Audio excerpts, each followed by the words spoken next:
प्रभु मैं तेरा तेरा तेरा, तू मेरा मेरा मेरा, मैं तेरा तेरा तेरा, तू मेरा मेरा मेरा। क्या हमारे जीवन में सेवा का ऐसा कमिटमेंट है कि हम कहीं अपने इर्द गिर्द दीन दुखी देखते हैं तो क्या हम घर में छुप जाते हैं या हम उसकी मदद करते हैं? क्या करते अपने आप से कभी पूछिएगा। आपके ही घर में 4 व्यक्तियों में से एक व्यक्ति किसी दूसरे व्यक्ति पर अत्याचार करता है, क्या हम आवाज उठाते हैं? यदि हम हाँ तो हम कृष्ण के भक्त कहलाने के लायक हैं, और यदि ना तो हम मानव कहलाने के भी लायक नहीं है। आवाज उठानी चाहिए। किसके लिए? सेवा का कमिटमेंट है, दूसरों की रक्षा करने का कमिटमेंट है कृष्ण का। अपने आप को प्रसन्न रखना और दूसरे को प्रसन्न रखना, ये कृष्ण का कमिटमेंट है। कमिटमेंट कृष्ण का नाम है। આપણે તો બાજુમાં કંઈક થતું હોય ને, આગ લાગી હોય ને તો એને કે કશું વાંધો નહીં, એનો ઘરમાં લાગીને આપણા ઘરમાં કશું નથી થયું, હેડો અંદર. અને આપણા બાળકને પકડીને લઈ જાય, એ ઢબુલિયા આવી જા અંદર, હળગી જશે. अला, मुझे एक बात समझ में नहीं आती, ये बहुत फैक्ट और प्रैक्टिकल है, 100% सच है कि हम जब बच्चे बड़े हो जाते हैं ना, छोकराओं मोटा થઈ જાય ને કયું ना करे, और बच्चे बड़े हो जाएं और माता पिता की जब सेवा नहीं करते ना, तब हम लोग बहुत चिल्लाते हैं। माता पिता हम चिल्लाते हैं कि कशु मानतो नहीं, बगड़ी गयो छे, हमारे बच्चे कहना नहीं मानते, सेवा नहीं करते, हाथ पकड़कर हमें चलाते नहीं है, उतारते नहीं, बीमार हुई तो मैं पूछते नहीं है। मेरा एक सवाल आपसे है कि क्या आपके बच्चे छोटे थे तब क्या आपने उन्हें किसी गरीब की सेवा करने के लिए भेजा था? क्या आपने उन्हें सिखाया था बेटा कि वो निराश्रित है, वो बाढ़ग्रस्त है, जिसके घर जल गए, कट गए, बर्बाद हो गए, जा बेटा मेरे घर से रोटी ले जा और उनको दे। अगर तो आपने ये संस्कार डाले होते तो बड़े होकर ये बच्चे आपकी सेवा भी तो करते ना। पर हम नहीं करते ऐसा। हम क्या करते हैं? बेटा जवा दे तो एनु कर्म भोगवशे, तम तमार पढ़ाई करो, अपने को तो लॉयर बनना है। बच्चों को सेवा का संस्कार दीजिए। क्या किया है कृष्ण ने? इतना छोटा बच्चा होने के बावजूद भी उसे दूसरे बच्चों की चिंता है कि मैं खाता हूं माखन, मेरे दुबले बच्चे नहीं खा पा रहे, उसकी पीड़ा है कृष्ण के चित्त में। क्या आपको होती है? अगर हां तो हम कृष्ण का भक्त असली कहलाने के लायक हैं। अगर ना तो कृष्ण की कथा पढ़ने से कुछ नहीं होगा, भागवत के पीछे करोड़ों रुपए बर्बाद करने से कुछ नहीं होगा। ये कृष्ण की भागवत और ये भागवत धर्म जो सेवा धर्म है वो आपके भीतर आना चाहिए।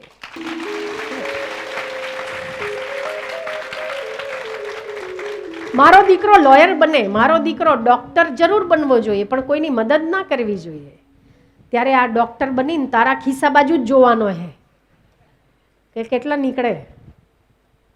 लॉयर बनीने तारू माथू ज कापवानो छे, क्योंकि तूने संस्कार नहीं दिए ना बच्चे। क्या आपने आपके बच्चे छोटे थे तो क्या कभी कहा आश्रम चल बेटा, तुलसी के पौधों को पानी पिला?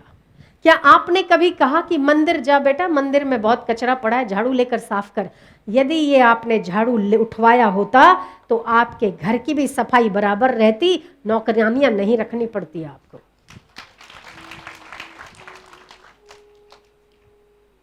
बराबर स्नेह मिलता आपको। पर ना, अमारा छोकरा तो बिचारो परीक्षा आपतो है तो जाने के दुनिया में एज परीक्षा हालतो है। बेटा मूकी दे वासणो हूँ कर नाखीश, शू लेवा कर नाखीश, करने दो, मेरे भी बर्तन तुम घिसो। माता पिता के सेवा करने का अधिकार है बच्चों को, कर्तव्य है बच्चों का। पण कामना नामे काई नहीं। એટલે હવે જો બધા सेठ बनवा तो तैयार है, पण नौकर बनवा कोई तैयार नहीं। माता पिता की सेवा करने को कोई बच्चे राजी नहीं है, उसके लिए नौकर रख दो। यही बच्चे बड़े होकर वृद्धाश्रम में भर्ती करवा देते हैं। सेवा का कमिटमेंट आपके जीवन में यदि है, संतों के प्रति सेवा, धर्म के प्रति सेवा, महापुरुषों के प्रति सेवा, उन दुर्बल व्यक्तियों के प्रति सेवा जिसके लिए आप सबल हैं, उन अभावग्रस्त व्यक्तियों के लिए सेवा जिसके लिए आप समर्थ हैं, आपके इर्द गिर्द ऐसी बहुत सेवा करने की वो मिल जाएगी। પણ ના, રહેવા દે ને, એનું કરમ ફૂટે. જ્યારે એ ઘરની આગ તમારા ઘરમાં લાગે ને તો એનો દીકરો એમ જ કહેશે, જવા દે ને, એનું કરમ ફૂટ્યું. फिर हम क्या करेंगे? प्रत्येक व्यक्ति को अपनी जिम्मेदारी का एहसास करना पड़े. गरीबी और अमीरी, भ्रष्टाचार और दुराचार कौन से युग में नहीं होते थे? कौन से युग में स्त्रियां प्रताड़ित नहीं हुआ करती थी? कौन से युग में स्त्रियां पुरुषों को अत्याचार नहीं करती थी? जो ज्यादा जबरा है वो दूसरे पर आधिपत्य जमाता, तब भी आज भी. अपने को, अपने आप को जब आप परेशान हो ना, मेरी एक बात ध्यान से सुन लीजिए और वैसा कीजिएगा, आपको उत्तर मिलेगा असली वाला. आप जिन भी स्थितियों के चलते परेशान हैं, एक बार आप आईने के सामने खड़े हो जाइए और आईने में अपने आप से एक सवाल पूछिए कि मेरे पास इतनी ज़्यादा स्थितियां गंभीर है जो आज के पहले किसी और के पास नहीं थी? क्या मैं इतना ज़्यादा परेशान हूं जो आज के पहले कोई और नहीं हुआ? आपको उत्तर आएगा, मेरे से भी ज़्यादा लोग परेशान हैं. हॉस्पिटल में चले जाओगे ना आप, आपको पता चलेगा. आपके पास 2 हाथ साबुत हैं, एक मुख साबुत है, देखने के लिए आंखें साबित हैं आपकी, कमाने के लिए खाना खाते हो आप लोग, 2 टाइम भोजन मिलता है, मिलता है भोजन, हाँ कि ना? आम रात्रे खाई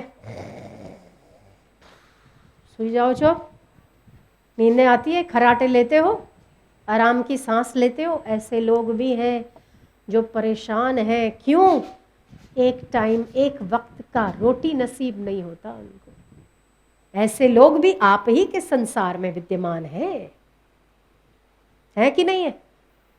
ऐसे ऐसे लोग आपके इसी संसार में विद्यमान हैं, जो लोग इतने बीमार और इतने परेशान हैं कि जले कटे एक्सीडेंट में बेचारों ने हाथ गंवा दिया है, पांव गंवा दिया है, कुछ करने में असमर्थ है.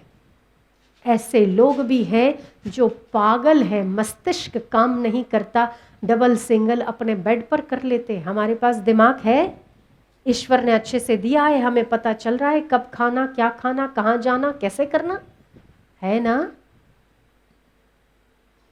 फिर परेशानी का सबब कहाँ है? परेशानी हमारे चित्त में. बाहर की स्थितियां हमें परेशान नहीं करती, हमारा मन ही हमें परेशान करता है. यदि मन को ठीक कर लिया जाए, यदि मन को एक कमिटमेंट अपने आप से कर लिया जाए कृष्ण की तरह, कि प्रतिकूल से प्रतिकूल परिस्थितियों में भी मैं सदा मुस्कुराता रहूंगा, आपकी सारी दुख और परेशानियां छोटी हो जाएगी और आप उससे बड़े हो जाएंगे. आपका महत्व ज्यादा है, स्थितियों का महत्व कम है बाबा.